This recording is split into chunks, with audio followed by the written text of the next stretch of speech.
Тези национални селекционери те не трябва да бъдат само треньори по волейбол. Тези хора трябва да бъдат така наречените селекционери. Трябва да се занимават в различните региони, да ходят да наблюдават. Тези хора, които дават тия пари, те искат да имат някаква прозрачност, искат да знаят къде отиват пари. Здравейте, аз съм Радослав Фарсов и вие слушате Първо темпо. Той е само един от 12-те българи, ставали световни шампиони в колективен спорт. Бивш национална България, който от няколко години води женския отбор на Нанси в първата дивизия на френското волейболно първенство. Дами и господа, Радослав Фарсов. На първо място бих искал да ти благодаря, че прие поканата да участваш в подкаста на Volleyball Explained, особено като си има предвид в каква ситуация се намираме в момента. Каква е ситуацията в Франция? Спортните първенства са спрени и съответно прекратени заради разпространението на COVID-19. Тренирате ли или сте разпуснати до второ нареждане, каквато е ситуацията всъщност в повечето отбори в България, пък и не само? Здравей, за мен е също удоволствие да участвам в вашия подкаст, защото го следя отблизо и смятам, че е дал изключително точна и ясна информация на много хора за това, което се случва в света в волейбола, не само. Що се отнася тук за Франция, ситуацията е в общи линии, както почти навсякъде. Изключителни мерки вече на карантина от няколко дни. От началото хората не приемаха нещата сериозно, но в течение на времето тук нещата започнаха да се развиват много динамично и да се усложняват. И след последната комунике на президента Макрон, мерките се затегнаха много сериозно. Вече стигнахме до там, че сме почти военно положение, защото за да се движиме по улиците и да правим каквото и да било, има изключителни условия за това нещо. Трябва да попълваме едни записки, както беше едно време в военни времена, за да може да излизаме. Има 4 случая, при които може да напускаме домовете си. Това е да отидем да си купиме от магазините неща от най-така първа нужда, да отидем да посетим личния си лекар или някой друг лекар, ако имаме нужда, да извършваме някакви такива активности физически, но да не сме в близост с хора. И последното нещо е, ако имаме някъде да помагаме или да гледаме някой болен човек, от който има нужда, само при такива обстоятелства може да напускаш дома си. Нещата започнаха най-накрая да се приемат на сериозно, въпреки че самата държава по мнението на всички закъсня, защото те имаха своята основателна причина. В неделя имаше първия тур на изборите тук във Франция и нямаше как да затворят всичко преди това по чисто политически причини. Епидемията вече се разви. До събота вечер имаше страшно много хора навсякъде, стълкновения, контакти и започна да се развива болестта и тук, както се развива навсякъде. Пооплашиха се малко и започнаха да налагат драстични мерки. Що се отнася за спорта, ние получихме информация в последствие. На 7 март ни беше последния матч за първенството и оставаха 2 матча до края на редовния сезон да доиграем и след това плейофи, защото 8-те отбора, които трябваше да продължат да играят плейофи, продължаваха и след това. Също така и финална четворка на Купа на Франция, която беше отложена за 15-16 май, евентуално за уикенда. И всичко се разви страшно бързо. Изведнъж в седмицата след 7 март получихме информация в клуба, първо от федерацията, че първенствата за момент се стопират, замразяват. Пълно затъмнение. Абсолютно никой не знаеше какво се случва. Националната лига, волейболна лига тук също така се произнесе малко късно също така, че те също застават за тази позиция, че в зависимост от положението в държавата с коронавируса, всичко се замразява и се спира. Излезнаха с официални комуникета и двете институции, и Френската федерация и лигата, че всички аматьорски и всички професионални първенства се стопират за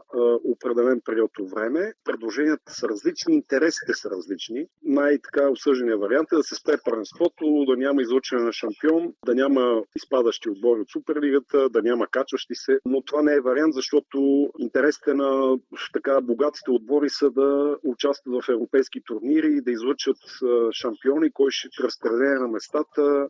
Те не са съгласни с спирането на първенството и в общи линии не може да се намери така общо становище и общо мнение, около което да се обединят всичките отбори. Отборите, които са от втората лига, абсолютно не са съгласни с това да няма качващи се отбори, след което има тук някакви правила, в които когато се изигра 80% от даден шампионат, не можеш да го обявиш за нулева година. В общи линии ситуацията е такава някаква на никъде. И последното събрание, което имаше Федерацията и Лигата тук в среда, всичките президенти останаха на своите, те имаха видеоконференция и всичките президенти на клубите останаха около своите мнения и никой не иска да промени мнението си. И за сега оставаме на първенство, което е замразено, но не е спряно. Защо? Защото в тази ситуация всичките състезатели и треньори и треньорски стафове минават на така наречените социални заплащания, което ще рече, че 85% от заплатата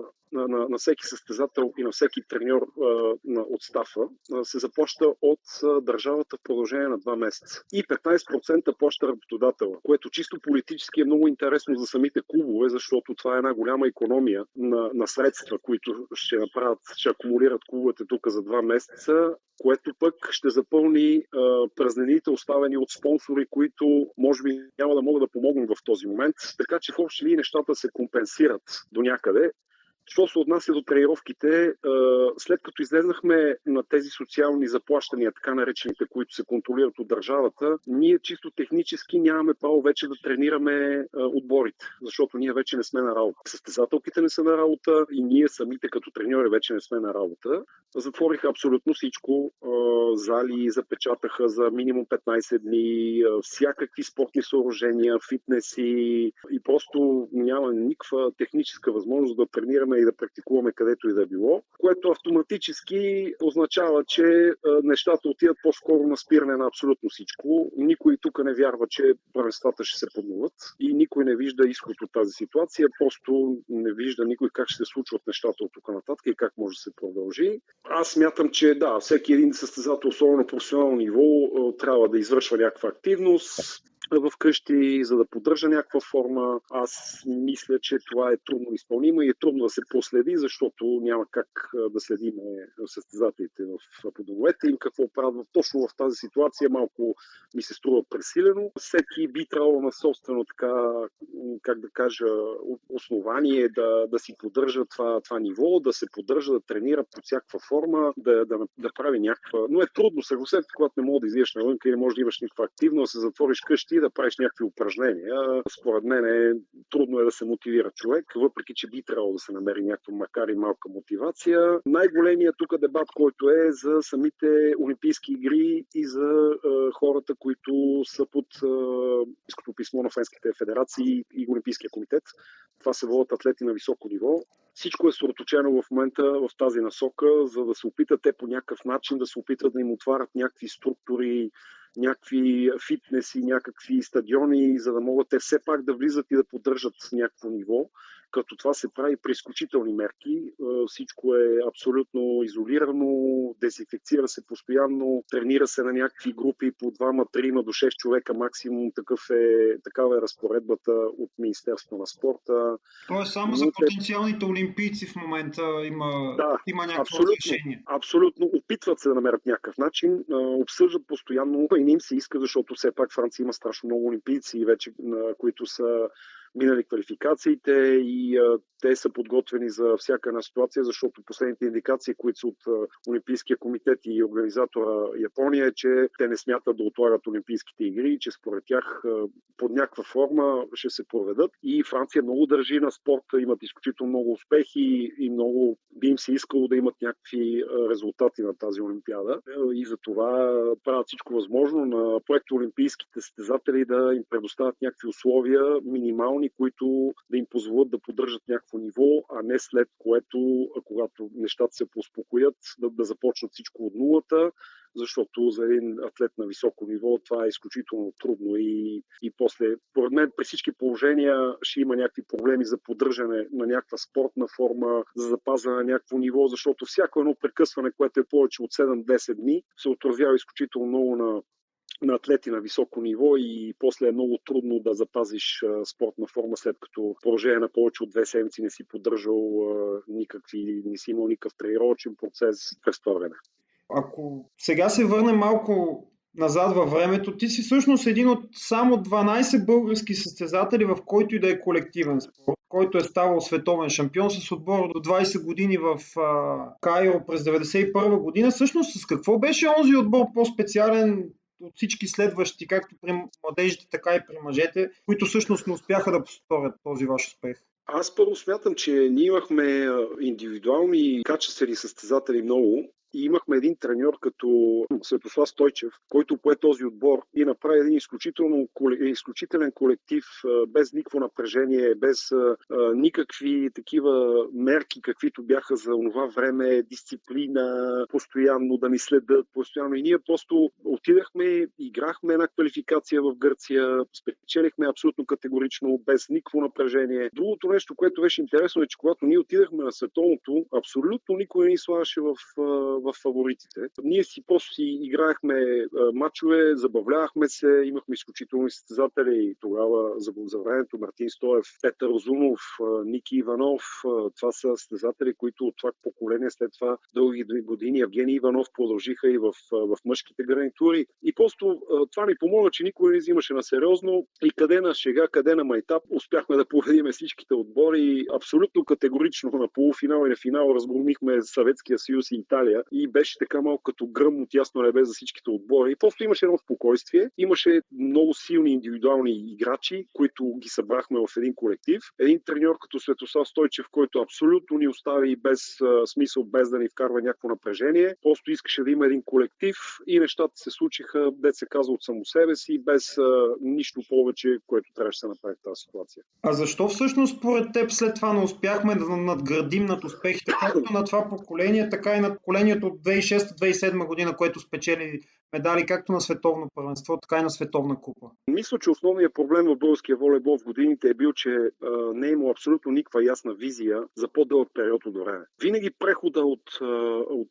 детските, юношеските и младежките отбори и след това мъжките или женските, съответно си после женските отбори, е много труден и е нещо съвсем различно. Основният проблем е, че за да имаш ясна и точна визия в един проект за по-дълъг период, трябва да избереш най-важно човек, който да го управлява. В случая един треньор. Във времето имахме доста добри специалисти, но по едно или друго стечение на обстоятелствата, един треньор работи 1-2 години, ако няма успех, този треньор се сменя, идва друг треньор, работи 1-2 години, ако няма успех, този треньор се сменя. Така дългосрочни проекти не се правят. Така резултати трудно може да се направят понякога някаква изненада, но трябва да има някаква по-дългосрочна концепция за развитието и за този преход от детско-юношеския волейбол към същинския мъжки волейбол. И тогава беше нещо много интересно, понеже другите държави знаеха, че ние нямаме точно ясна изразена концепция и нямаме никакви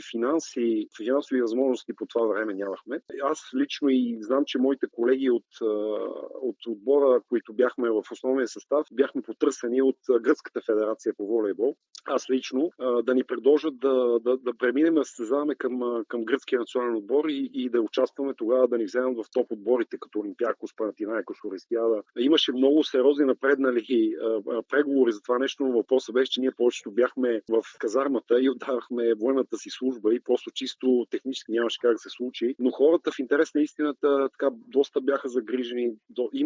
Имаше така визия за бъдещето ни, как да ни развият като състезатели, защото качествата ги имахме, но нямаше визията, нямаше проект за бъдеще. Треньорите се сменяха постоянно. Смятам, че във всяко едно начинание трябва да има едно постоянство. А постоянството е, когато имаш търпение, когато дадеш възможност и определен кръг от хора да работят за един период минимум 5 години, когато имаш точна визия как да се случват нещата и да оставиш тия хора да си вършат работата спокойно и както трябва, разбира се, с повечето негативни неща в това нещо, отколкото позитивни. И според мен, като изключиме там 2-3 класирания така по-скоро изненади с отбора на Мартин Стоев на Световната купа на Световното и на Силвано Пранди на Европейското първенство, има доста голяма стегнация и доста голямо текучество на треньори, сменят се състезатели, сменят се стафове, постоянно има нещо, което не е така както трябва, за разлика от сериозните държави, които имат някаква концепция. А жалкото при нас е, че ние материала го имаме. Имахме го в много по-голямо количество. Имаме го и сега. Според мен в доста по-малък, как да кажа, ресурс. Просто е, че това текучество на треньори, нямаме, изчезнаха ни спортните училища, няма я тази последователност. Ще ви дам един пример тук. Дъщеря ми е на 14 години и тя е в така наречените центрове за развитие. Сутрин отива в 8 часа, учи, тренира, обядва, тренира, учи и се прибира вкъщи. Това е нещо, което е изключително важно за спортистите, защото те всичките работят под наблюдението на едни и същи треньори, едни и същи специалисти, които са назначени от федерацията на дадената държава. И тези хора, когато нямат ангажимент с националните отбори, те се занимават единствено и само с това. Ходят, наблюдават из цялата страна, набират качествени състезатели, опитват се да натиснат и в учебния процес, защото е много важно за младите атлети да върви паралелно. Това е разликата. Няма ясна и точна визия. Да, всичко е свързано с ресурс. Определено, каква идея бих дал на новото ръководство, така наречено. Тези национални селекционери, които ще бъдат назначени, тези национални селекционери, те не трябва да бъдат само треньори по волейбол, но определени национален отбор. Тези хора трябва да бъдат така наречените селекционери. Тези хора трябва да се занимават в различните региони, да ходят да наблюдават, когато не са на работа с националните отбори, защото ангажимент с национален отбор колко е? 3 месеца, 4 месеца. През останалите 8 месеца те могат да бъдат изключително полезни в този процес. Естествено, също едно определено възнаграждение, което от това, което чувам и от това, което разбирам, новото ръководство се стреми да осигури. Дали ще го осигури, това е вече отделен въпрос. Но така се случват нещата. Не може да бъдеш само национален селекционер за 4 месеца и после да кажеш, аз отивам да си взема едно отборче да си тренирам и баста. Това е един процес, който е 12-месечен. Тия хора, за да ги тренираш, тия 4 месеца ти трябва да ги следиш, трябва да ги наблюдаваш, трябва да им решаваш проблемите, трябва да ги окуражаваш. Много са компонентите. Това е една много сериозна верига от неща, които европейските държави сериозни са успели да го фанат и са успели да го поддържат. Трябва да има точно ясна визия в цялата тази ситуация. Тоест, с оглед на френския опит, централизацията е доста по-добрия вариант. Разбира се, във Франция има 5 регионални центъра, които са разпределени в различни краища от страната. В тези 5 регионални центрове има между 14 и 17 годишни състезателки или състезатели във всеки един такъв регионален център. След което тези между 14 и 16 идеята е тези, които стават най-добрите, да ги преразпределят в така наречените национални центрове. Единият е в Монпелие за мъжкото направление и другия е в Тулуза за женското направление. Там вече отиват атлети между 17 и 19-20 години, което е плавният преход между юношеския волейбол и вече мъжкия волейбол. Защо казвам това? Защото треньорите на мъжки и на женския национален отбор, през останалото време, когато те са свободни, те ходят и се занимават с тези центрове. Те правят методиката и методологията, по която всичките трябва да я следват. Ходят и следят за този процес.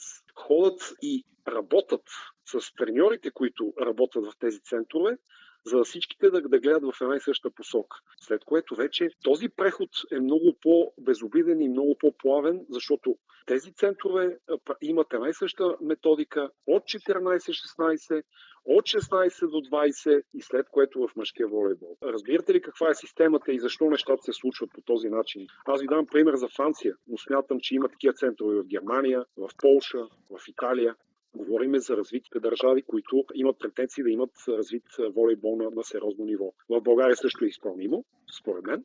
Може да не са 4, може да са само 2 като за начало. Да се съберат, но там вече идва интереса на клубовете. Разликата между френското първенство и френските състезатели и разликата между българското първенство и българските състезатели, че в френското първенство нито един отбор няма право да задържи един състезател повече от 2 години в неговия клуб. Това абсолютно е незаконно по законите на френската държава. Не може да се обвързват състезатели с договори по 5, 10, 20 години. Никой абсолютно не иска трансфер на състезател, когато той отива от един клуб в друг. Има свобода на избиране на състезателите, къде да ходят, как да играят, под каква форма. Докато в България това няма как се случи. Тук, ако националният център избере 5 състезатели от твоя клуб, те отиват там.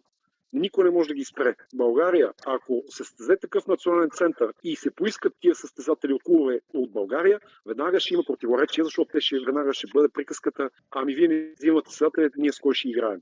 И тук вече интересът е съвсем различен. Едното е интереса за националните гарнитури и успехите на национално ниво, а в България български интерес е клуба. Нас ни интересува той да си играе тук в нашия клуб и когато стане време да му вземем някой лев, да се издържаме от него или да го заробим с някакъв договор между 5 и 10 години, което според мен е абсолютно сбъркана методика.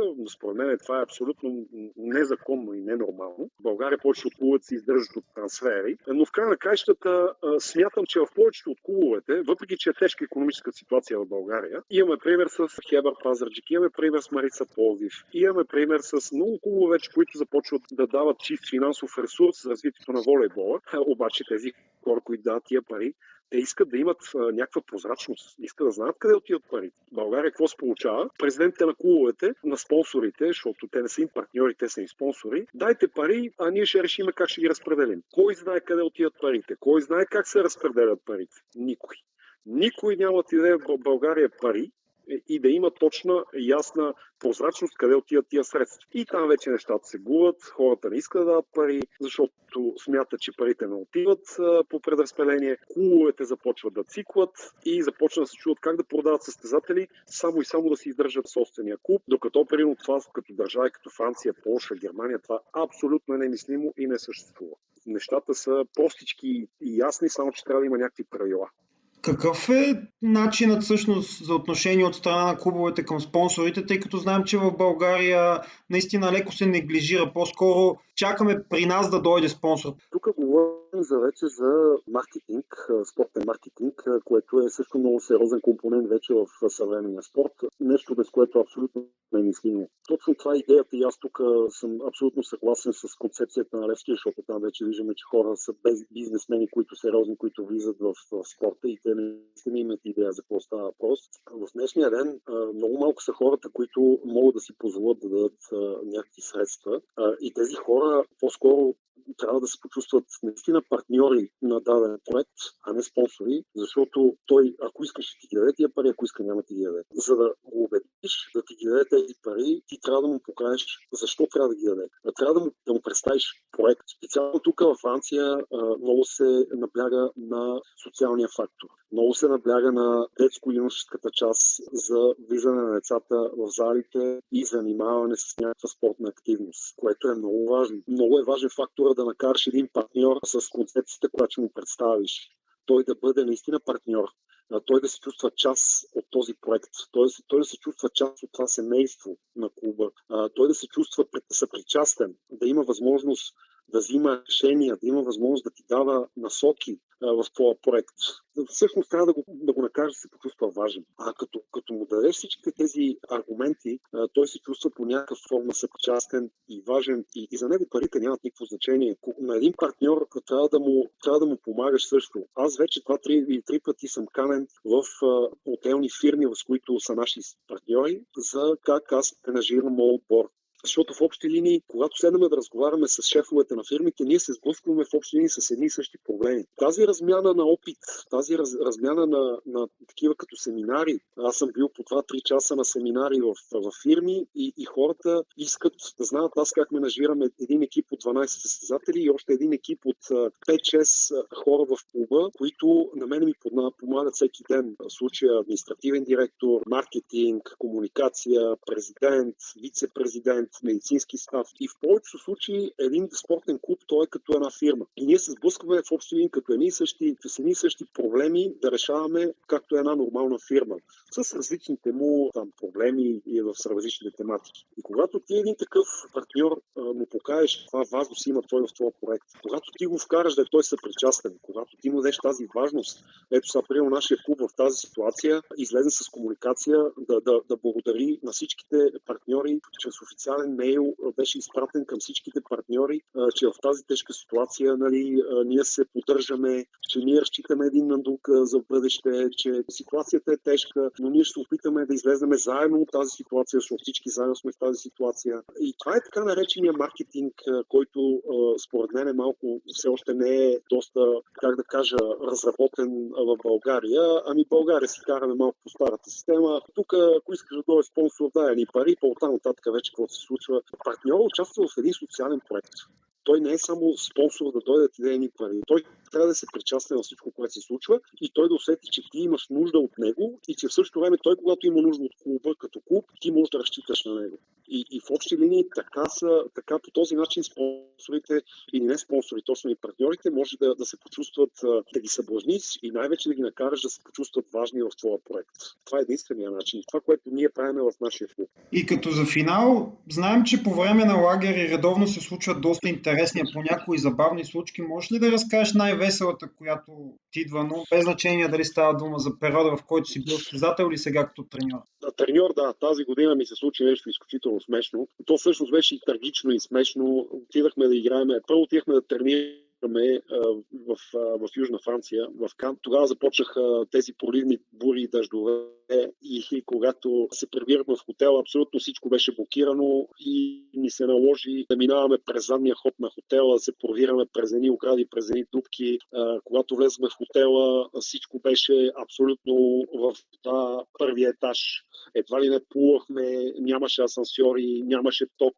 Нали, то е малко така страшничко, обаче в същото време, ако го видиш, се случи е доста смешно, защото целият отбор заедно с стафа боси до над колене, газейки в вода, в тъмно, смях, плашене. А иначе като състезател случки доста интересни са имал. Примерно спомен Константинов се сещам. Една година в Унгария, нали, живеехме заедно в един апартамент. Това беше първият така опит за граница. И понеже първа година и трябваше да се опитваме нещо все пак да се храним вкъщи. И той докато си играеше на електронните игри, аз трябваше да се опитам да сготвя нещо. И се опитах се да сготвя едни пържени картофи, нали, защото е най-лесно. Обаче, докато отида да го гледам как игра на електронната игра, докато се пържиха картофите по едно време, гледаме някакви пламъци от другата стая в кухнята и кога отваряме вратата, всичко се е запалило, цялата кухня гори, пламъци излизат извън прозореца. Оттам започваме да гасиме с вода.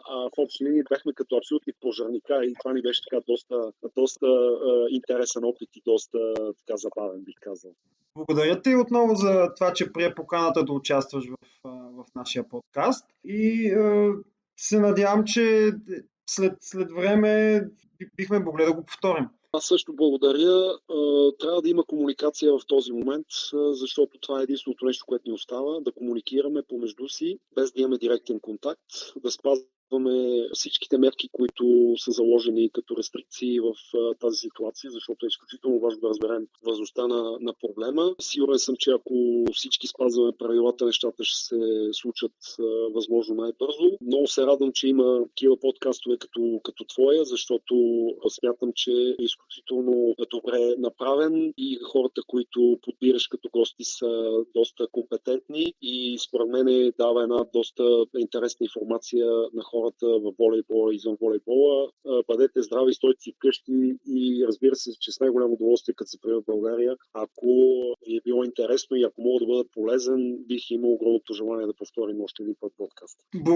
Благодаря и аз. Благодаря на нашите слушатели, пък и зрители и се надявам да ни слушат и гледат и следващия път. Чао! Всичко хубаво, чао!